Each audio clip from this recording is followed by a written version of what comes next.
Hello everybody and welcome back to my channel. This is Time with Tim. Thank you so much for tuning in. Sorry that I haven't been active on my channel for some time, but I'm back. And today I will be doing a album review on Solange Knowles' A Seat at a Table.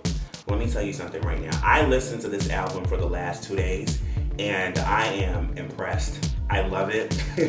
It's everything. She's back.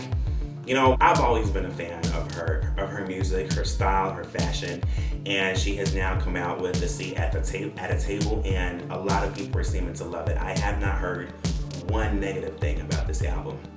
Okay, so let me just start off and just say, the album for me, listening to it, you know, I've just had a lot of different things that I'm hearing from it, and two points stand out for me in the album.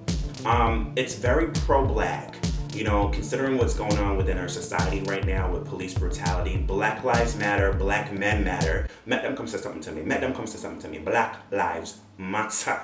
Okay, sorry, I had a moment. But considering what's going on with police brutality and stuff, you know, with the interlude with her mom, Tina Knowles, talking about like black history and, you know, there's nothing wrong with being black and proud and having black history. And if you love black history, it's almost like you're anti-white. I love that she brought that point out. Another thing that I hear a lot in the album about being yourself. It is so important that you are yourself, especially with the song Don't Touch My Hair, considering that a lot of people within our community is now transitioning into natural hair. A lot of y'all can really relate with that, you know, nobody touching your ear. You don't want people up in their ear because you don't know where them annas been. You understand? I love that. And, you know, just that she is promoting positivity through the album. But my officer said one thing though. When I listen to the album, like, it sounds so good. It sounds really good, and it makes me feel peaceful, but it just sound like Solange that smoke enough weed when she got the album here, because it kind of make it want to smoke liquor, you know? No, I'm being honest, like, but, you know, regardless, it's a dope album. So dope. Okay, let me tell you, okay, I'm gonna let you guys know my favorite 5 songs in there. The first one would have to be Rise. The first song on the album, Rise. I love that song. I love Cranes in the Sky, Mad by Lil Wayne, and Don't Touch My Hair, and Borderline. Those are my 5 favorite songs that I've listened to a lot more than the other songs on the album. They just stand out to me, especially for Cranes in the Sky. When I listened to Cranes in the Sky, I was hearing it, I was like, and I'm like, one of her dancing, and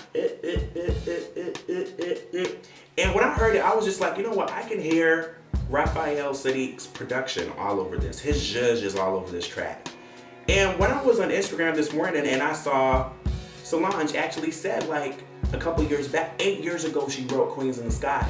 And when she wrote that song, Raphael actually sent, 8 years ago when she wrote that song, Raphael actually gave her a CD with a lot of instrumentals for her to go back and write. And she wrote that song in her hotel room. And then 8 years later, she actually, you know, was on an album. Can we just really give her a round of applause for this album? Because she wrote and produced this album all by herself. And for me, that is amazing, because when I look at Solange Knowles, I don't really look at her as Beyonce's sister.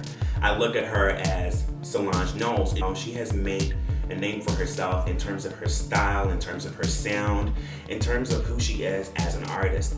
And being Beyonce's sister, you would expect her to have a certain sound or to be a certain way, but the fact that she's completely not how you would think she would be is great. Now back to what I'm saying about being yourself. A lot of artists, you know, today are compromising who they are as people. That if you watch my video before, my previous video with Frank Ocean, the album review for Blonde, I was saying the same thing, that he is himself, and the same with Solange. That's the similarities that they have with this album, that they're being themselves, and because they're being themselves and their true authentic selves, it's, you know, their music is touching people. It's becoming successful. They may not be mainstream artists, but they're underground artists that are making a difference within society. So I'm glad that this music is coming back out.